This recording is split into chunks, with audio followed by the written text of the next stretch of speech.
Hello সবাইকে, আশা করি সবাই খুব ভালো আছো। আমিও ভালো আছি। আর খুব গরম, অবস্থা খারাপ গরমে। বৃষ্টি হচ্ছে, তাও আবার গরম। এই গরমে সিঁদুর টিঁদুর গলে গেছে একবারে। আর এখন কটা বাজছে? 9:30। আমার প্রায় কাজ হয়ে গেছে, মানে সবই হয়ে গেছে, শুধু আবার চান করবো, ঠাকুরকে জল দেবো, তারপর রান্না বান্না। তারপরে আমি যাব আজকে একটু বাইরে, মানে আবারও আজকে একটু বাইরে যাব। বাজার যাবার আছে মানে কেনাকাটা তো সব হয়ে গেছে। আজকে যাব শাঁখা পরতে আর আইব্রো করতে, একটু চুলটা কাটতে। মুখটা তো ভূতনির মতন হয়ে আছে, তো সব কিছু যখন করব তখন একটু মুখটাও ভালো করবার আছে, সেই জন্যই যাব।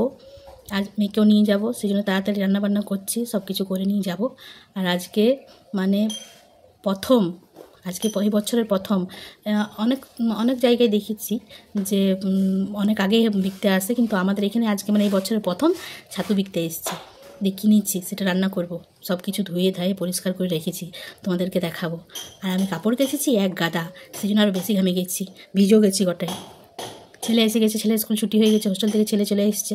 তো ওই যে গাদা মানে বেডিং, তারপরে জামা কাপড়গুলো আমি আর রাখলাম নাই, মানে পূজার আগে যখন চলে এসেছে তো কেচে কুচে নিয়ে রেখে দিই, গোছাই নিয়ে। আবার এখন যাবে 1 মাস পর, এখন 1 মাস ছুটি, 1 মাস পর যাবে, ততদিন তো কি পড়ে থাকবে। সেই জন্য বলি পূজার আগে যেহেতু তখন সময় আছে আমার, আমি একটু কাচে কুচে রেখে দিই। চলো তোমাদেরকে দেখাবো আজ কত কাপড় কেচেছি। আর ছাতুটা মানে ধুয়ে ধায়ে পরিষ্কার করে রেখেছি। জানি না রান্নাটা আমি শেয়ার করতে পারবো কি না, কেন কি সময়ের অভাব, তাড়াতাড়ি তো যেতে হবে, আর ভিডিও করতে গেলে তো একটু সময় লাগেই। সেই জন্যেই তাও দেখবো যদি পারি তো। ভিডিওটা এডিট করার অভাবে আমার আর পোস্ট করা হয় নাই। পূজার আগের ভিডিওটা যদি পূজার 1 সপ্তাহ পর পোস্ট করি তো কেমন লাগবে বলো। তাই আজ সপ্তমীর রাত্রে সময় করে একটু এডিট করে ভাবলাম ভিডিওটা আজকালের মধ্যে পোস্ট করতে হবে। বলেছিলাম না বাজার যাব মানে বোনের বাড়ি যাব। বোনের বাড়িতে রাতটা থেকে পরেই বাজার করব, আবার সকালে ফিরে আসব। প্রত্যেকবার দিনেই যাই। বোনই বলল যে দিদি রাত্রেবেলায় আয়, এখানে তো প্যান্ডেল হয়ে গেছে, একটু দেখেও যাবি, ঠাকুরও দেখে যাবি। মানে ঠাকুর এখনও সেরকম প্যান্ডেলে মানে মুখ তো খুলে নেই, কিন্তু এই প্যান্ডেল লাইটিং ওগুলো তো হয়ে গেছে, তো এসে পর দেখে যাবি। সেই জন্যই বললাম ঠিকই আছে, তাহলে বিকেল দিকে যাব। বাজারে যেহেতু কাজ ছিল, সেই জন্য বেশি আর ভিডিও করি নেই, ওই রাস্তাতে চলাকালীনই যেটুকু করেছি বাস। আর এখানে চলে গেছি প্রথমেই শাঁখার দোকান, বোনদেরই জানাশোনা শাঁখার দোকান। অনেক শাঁখার মধ্যে একটা দেখে শুনে পছন্দ করলাম, দিয়ে ওই কাকুই পরাই দিল শাঁখাটা, বলল বাড়িতে পরবে। দিয়ে আমি বললাম না, আমি মানে ভয় লাগে, আমার হাত লাগতো আমার করা, সেই জন্য উনিই পরাই দিলেন। দিয়ে শাঁখা পলা পরে পর আমরা বাজার গেলাম। প্রত্যেকবার পুজোর আগে শাঁখা পরি, অন্যবারে আমাদের এখানে রঘুনাথপুরে পরি। তো এবার যেহেতু পুরুলিয়া গেলাম, মানে বলেছিলাম রঘুনাথপুরে পড়বো, তো বলি অনেকবারই তো রঘুনাথপুর পড়েছি, আর একবার যাবারও আছে টুকিটাকি বাজারের শেষ যে কাজগুলো আছে টুকিটাকি, সেগুলো তো পুরুলিয়াতে করার আছে। তো বললাম তাহলে শাঁখাটাও ওইখানে যেয়ে পরবো। আর এর আগে যে শাঁখাটা আমার হাতে ছিল সেগুলো ছিল 28 সাইজ, মানে আমি একটু বড় সাইজ পরেছিলাম। যে শাঁখা বাঁধা আছে আমার, শাঁখা বাঁধাটা আমি তো পরি, তো সেই জন্য আমাকে খুলতে হয়। আর বড় শাঁখা পরি আমি, সেই জন্যই যে আমি খুলি নিজের থেকে। কিন্তু আমি মানে এবারে ছোট পরেছি, ওই বড় শাঁখার জন্যে আমার ঠান্ডা হয়ে যায়, তাড়াতাড়ি ঠান্ডা হয়ে যায়। সেই জন্য আমার ঠান্ডাও হয়ে গেছিলো, কিন্তু এই ভাবলাম যে পূজাতে পরবো বলে আমি পরিনি। দু হাতে তোমরা কখনো লক্ষ্য করে হবে যে এই হাতে একটা, এই হাতে একটা, দু রকমের শাঁখা পরেছি। তারপরে এই যে রাস্তাতে যেতে যেতে প্যান্ডেল, ওখানে টাইকিটা চকবাজারে ঠাকুর হচ্ছে, এখানে প্যান্ডেলটাও খুব সুন্দর হয়েছিল। আর মায়ের প্রতিমা তো দেখার মতন, মায়ের প্রতিমা নিয়ে তো কিছু বলারই না, মা তো সবসময় সুন্দর। বাজারে কিছু কাজ ছিল, সেই জন্য মানে এখানে আর বেশিক্ষণ দাঁড়াতে পারিনি। তারপরে এই যে সাহেব বাঁধের রাত্রেবেলায় সাহেব বাঁধ দেখতে কি সুন্দর লাগে। আমি দিনে গেছি বললাম তো, রাত্রেবেলায় কোনোদিন এমনি সময় আমি কোনোদিন মানে পার হয়নি। জায়গাটা দেখতে এত সুন্দর লাগছিল, ওইখানে আই লাভ পুরুলিয়া লেখা ছিল। ওটা আমি সবার ফোনে দেখেছি, মানে ফোনে আমি দেখেছি সবাই যে পর সেলফি তুলে, আমি কখনো মানে দাঁড়াইনি, দেখি নেই। দিয়ে আজকে নিজের চোখে রাত্রেবেলায়, দিনের বেলায় পার হয়েছে দেখিয়েছি লেখা, আজকে রাত্রেবেলায় লেখাটা ভালো লাগছিলো দেখে নিয়ে দিয়ে কাজ ছিল সেই জন্যে, আর বাচ্চাও ছিল, আবার বৃষ্টিও পড়ছিল টিপটপ করে পর, সেই জন্য বললাম যে চলে যাই, আবার কখনো আসবো তখন হয়তো দাঁড়াবো। তারপরে এখানে বোন বললো এখানে ভালো মোমো পাওয়া যায়, ফ্রাই মোমো, দিয়ে তো এখানেই চলে গেলাম। অর্ডার দিয়েছিলাম, গেলাম তো একটু দেরি হয়ে গিয়েছিলো, প্রায় শেষ ছিল, কিন্তু তাও মানে আমাদের কপালে ছিল খাবার, সেই জন্য বসে গেলাম খেতে।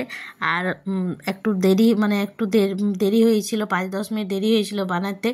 দিয়ে তখন বলল যে তাহলে একটা স্টিম মোমোই দিয়েছে। তো ওই বাচ্চাগুলো, বাবারে আজকালকার বাচ্চা কি বলি, দেখে পর জয় একবার বলছে আমি খাবো, মেয়ে বলছে একবার আমি খাবো, কিন্তু বাইরের খাবার তো সেরকম বাচ্চাদেরকে দিইনি, তাও বোন একটু করে ছাড়াই পর দিচ্ছিল।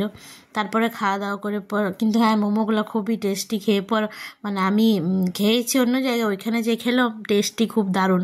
তারপর খেয়ে দিয়ে পর আমরা চলে গেলাম ভ্যালু স্টোর, পুরো ওইখানে রাঘবপুরে ভ্যালু স্টোর আছে, ভ্যালু স্টোর গেলাম। ভ্যালু স্টোর যাই পর কেনাকাটা মানে আমার কিছু ছিল না, বোনের ছিল। আমার বাজারে যা কাজ ছিল আমি সব কিছু করবো, আর পার্লার বললাম আইব্রো করবো, আইব্রো আর করতে পারলাম না, মানে 3-4টা পার্লার দেখলাম, ভিড়, এত ভিড় যে কি করব, বলি না অতক্ষণ আমি লাইন দিয়ে পর করতে পারবো না, আমি ওইখানে রঘুনাথপুরে করে নেবো। দিয়ে বোনের ছিল কিছুগুলো পাল্টাবার, দিয়ে বোন গেল পাল্টাপাল্টি করতে, আর আমি ঘুরে ঘুরে দেখছিলাম। দিয়ে তারপরে তার মাঝে এই যে মেয়ে কাণ্ড করেছে এইখানে, এই মলে এইখানে মানে এই জায়গাটাতে গেলেই এটা ধরবে, ওটা ধরবে, এটা চাই, একটা বলের জন্যে এত জোরে কাঁদছিল, একটা বলের জন্যে। কিন্তু আমি মলে ওই বল তল্লা কিনি নাই, একটু বেশি দাম থাকে, দোকানে যেটা 100 টাকা, মলে সেটা আরও 50 টাকা বেশি লেই। অনেক ভুলাই নিয়ে বললাম যে মাম্মা পরে কিনে দেবো। তারপর ওর বাবা দেখছিল মেয়ের জন্য, মানে আমি বলছিলাম যে আমাকে তাহলে কিছু কিনে দাও, বলছে তুমি কত নেবে, আবার মেয়ের জন্য দেখছিল, মেয়ের জন্য জিন্সের সঙ্গে পরার জন্য টপ নিয়েছি অনেকগুলোই, কিন্তু তাও ওই মেয়েদের তো রকমেরই থাকে, তো সেই জন্যই দেখলেই পছন্দ হয়, মনে হচ্ছিল যে এটা দেখি ওটা দেখি, কিন্তু না কিছু নিলাম না, বলি না অনেক কটা হয়েছে বাস। এরপর পুজোর পরে আবার শীতের সময় আসবো, তখন শীতের কিছু নেব। তারপরে এখানে আমি আর বোন মজা করছিলাম, ও নিচে সব বাচ্চাগুলোকে নিয়ে, ওর বাবা ছোটনদা সবাই ছিল, আর আমি আর বোন বললাম চল মেয়েদের সেকশনটাতে যাব। তখন যেতে যেতে স্ট্যাচুটার কাছে আমি যেহেতু ভিডিও করছিলাম, বোন বলছিলে দিদি লে এখানে একটা আমার ছবি তুলে এখানে ভিডিও কর, দেখবি ভালো আসবে গেলে, আর আমরা হেসে দুজনে পড়ে যাচ্ছিলাম। তারপরে এই যে ওর কি চেঞ্জ করা ছিল সেটা চেঞ্জ করলো, দিয়ে পর কেনাকাটা করছিল। আর আমার তো কিছু ছিল না সেরকম কেনার, দিয়ে আমি সেই জন্য ঘুরে ঘুরে ভিডিও বানাচ্ছিলাম।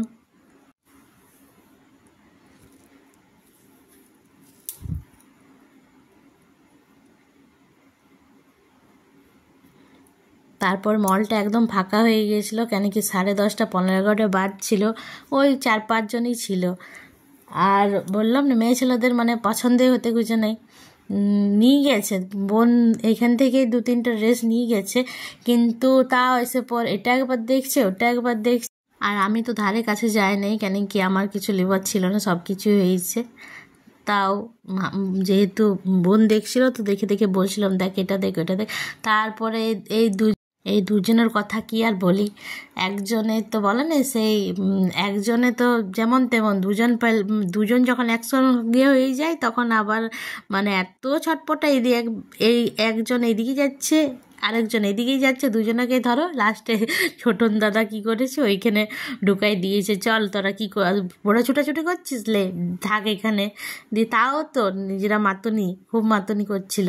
দিয়ে তারপর রাস্তায় আস্তে আস্তে এই প্যান্ডেলটাতে মানে গেলাম, যেহেতু এবারে ঘর যাচ্ছিলাম তখন বললো যে চল এইখানটাতে ফাঁকা মাঠটাতে ছৌ নাচের আওয়াজ আসছিল আর খুব ভিড়, দিয়ে সেই জন্যই ঢুকলো যে চলো দেখি তাহলে। দিয়ে পর আমরা একটু নামলাম, নেমে পর দেখলাম, আমরা যখন গেলাম তখন ছৌ নাচ কাজটা শেষ হয়ে গিয়েছিলো, কিন্তু প্যান্ডেলটা অসাধারণ করেছিল। ভিতরে গেলাম তো দেখছি না মায়ের প্রতিমাও স্থাপিত করে দিয়েছে, মানে এখনও মানে মায়ের প্রতিমা রাখা আছে, মুখটু খোলা আছে, প্যান্ডেলটাতে দেখলাম সবই কিছু করা আছে, কিন্তু হয়তো ফাঁকা ফাঁকা লাগছিল, কিছু হয়তো বাকি ছিল। তারপরে এইখানে একটা মায়ের মূর্তি করেছিল, মানে প্রতিমাতেই মা বিরাজমান। মানে এটা বেসিক্যালি করেছিল নারীদের নিয়ে, নারী নিরাপত্তা, নারী নির্যাতন বন্ধ, তারপরে ভ্রূণ হত্যা, মানে এটা নারীদের নিয়েই তৈরি করেছিল। বেশ লাগলো দেখতে। দিয়ে দেখে পর আমি বললাম যখন কাছ থেকে দেখছি তখন একটু ভিডিওটা বানায় রাখি। বোন বলছিল যে পূজাতে তাহলে একদিন আয়, ঘুরে যাবি, কিন্তু আমি বললাম যে না, আর পূজাতে তো মানে বাড়ি ছেড়ে কী করে আসবো।